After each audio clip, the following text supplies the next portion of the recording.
Praise the lord. ఈ సాయంకాలపు వేళ దేవుడు నీకు ఇస్తున్న వాగ్దానము కీర్తనల గ్రంథము 16వ అధ్యాయము 11వ వచనం. జీవ మార్గమును నీవు నాకు తెలియజేసేదవు, నీ సన్నిధిని సంపూర్ణ సంతోషము కలదు, నీ కుడి చేతిలో నిత్య సుఖములు కలవు.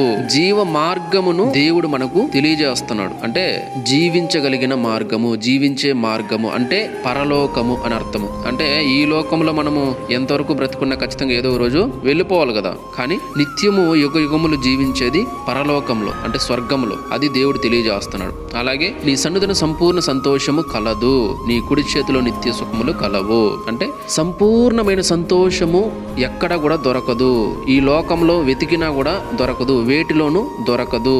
కానీ ఆ సంపూర్ణ సంతోషము నీ సన్నిధిలోనే ఉన్నది అని ఇక్కడ వాక్యం చెప్తుంది అనమాట. అలాగే నీ కుడి చేతిలోనే నిత్య సుఖములు కలవు. అంటే నిత్యము మేము జీవించినంత కాలము కూడా మాకు సుఖ సంతోషాలు కావాలంటే నీ కుడి చేతిలోనే ఉన్నాయి.